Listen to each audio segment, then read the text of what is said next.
સન 2022 રાજકોટ તરફના કેટલાક દૈનિક પત્રોમાં માનનીય રૂપાણી સાહેબ સામે આક્ષેપો કરતા સમાચારો પ્રચલિત થયા હતા, પ્રગટ થયા હતા અને એ સમાચારોને ધ્યાનમાં રાખીને અમે એક વિરોધ પક્ષના નેતા તરીકે ફરજના ભાગરૂપે પેપર કટિંગનો સહારો લઈને હું તથા શૈલેષભાઈ પરમાર અને સીજે ચાવડા સાહેબ ત્રણ ભેગા થઈને એક કોન્ફરન્સ કરી હતી, પ્રેસ કોન્ફરન્સ કરી હતી અને એ પ્રેસ કોન્ફરન્સને અમે પૂરતું સવિશેષ ધ્યાન નહોતું આપ્યું.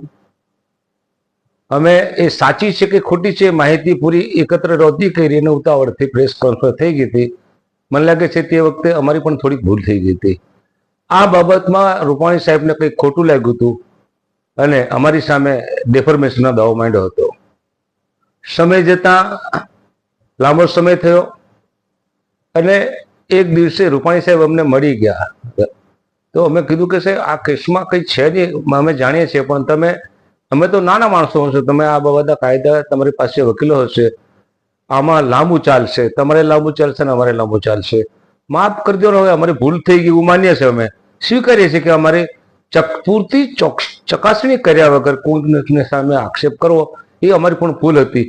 અને એને ધ્યાનમાં રાખીને રૂપાણી સાહેબે તારીખ 26/9/2024 રોજ ગાંધીનગરની કોર્ટમાં પોતાનો કેસ જિંદા દિલ રાખીને અમને પણ થોડો મોકળાશ મને વાત કરીને એમનો પોતાનો કેસ પરત ખેંચ્યો છે.